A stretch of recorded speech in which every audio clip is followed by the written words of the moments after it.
This is Valley News Live at noon.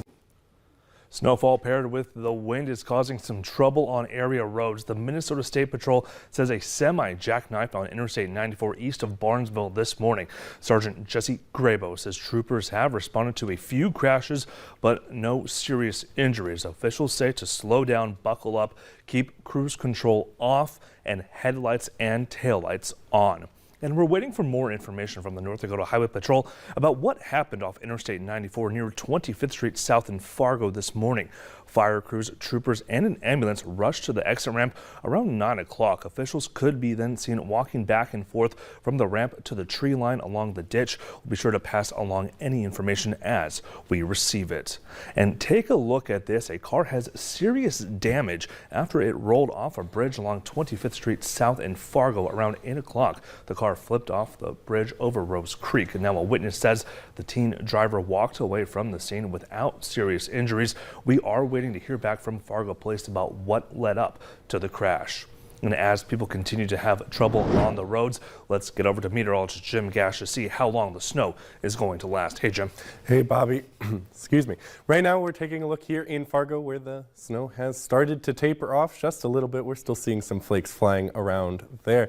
Now, taking a look at our satellite and radar, we're seeing a lot of the band that impacted us just a few hours ago is starting to dissipate as it heads off to the east. But taking another look, we have seen that snow continue to fall, and even though it's starting to look like it's tapering off a little bit, that's just as it moves away from the radar, which is right here in Mayville. That beam actually overshoots those cloud tops. So this time of year, those clouds are fairly shallow, so it doesn't take much for the radar to go over them. Now, visibility is an issue across the area. Grand Forks about 1 3/4 mile, while up along the border we're seeing much more issues. Langdon there at just 1/2 mile of visibility, and those temperatures are pretty chilly, and they're only going to get chillier. Right now we're seeing temperatures right around 10 degrees, but in the north much chillier, around 0 degrees for folks along the border, and those wind chills are even colder.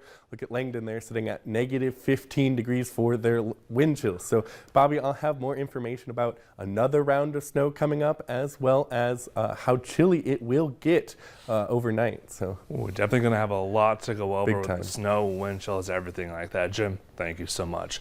A deadly car pedestrian crash in Otter Tail County has taken place. The Minnesota State Patrol says a 74-year-old was killed last night when he was hit by an SUV near Perham. Now, troopers say the victim was walking in a traffic lane on the Round Lake Loop around 6:30 when he was hit. The driver of the Jeep is 32-year-old Dexter Brown of Otter Tail, was not hurt. The victim's name is not yet released, but the State Patrol does say he's from the town of Palisade, Minnesota. Well, people in Georgia have endured months and months of political ads on TV and online, people knocking on their doors and sending out text messages urging them to vote. But as Skylar Henry reports, today is the day. The polls are open and voters will decide who will represent the Peach State in the U.S. Senate. People in a Marietta, Georgia diner cheered as Herschel Walker entered for the final campaign event of the 2022 Georgia Senate runoff race. The former Georgia football star shook hands, took pictures, and delivered a couple of predictions. We're going to get out and win this election.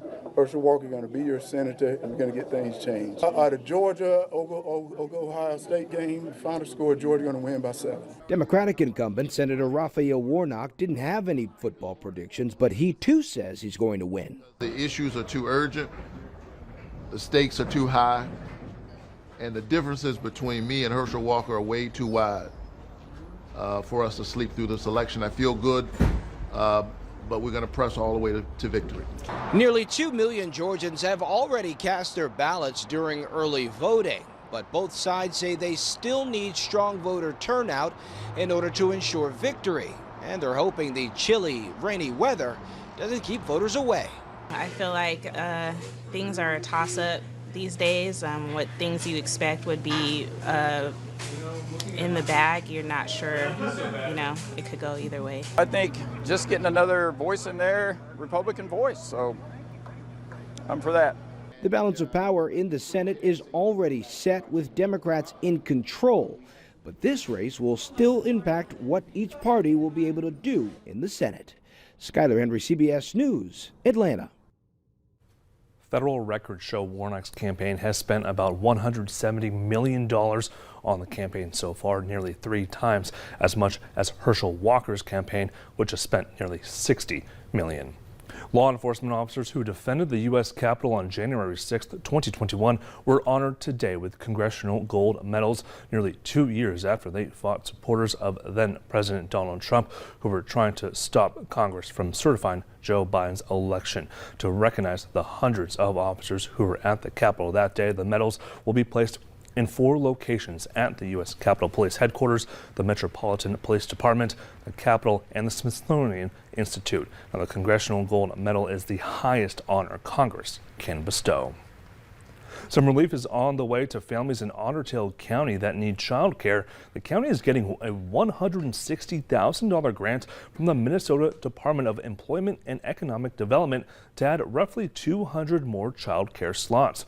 The county says it will use the money to support new child care providers and expand existing ones. For information on the grants and the application process, click on this story on your VNL News app.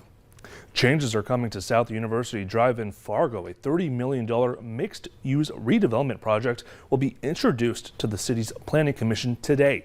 The location is currently home to the South Plaza Strip Mall and about 10 rental properties. Developers want to build a 5-story building with heated parking and 127 apartments. The plan pushes for 3 drive-thrus, and Dwayne's House of Pizza says it will be staying and moving into the new spot. Well, coming up at noon, we'll show you how abused animals are helping humans heal after the loss of a loved one. But next, meteorologist Jim Gash is in to plan for your snowy Tuesday.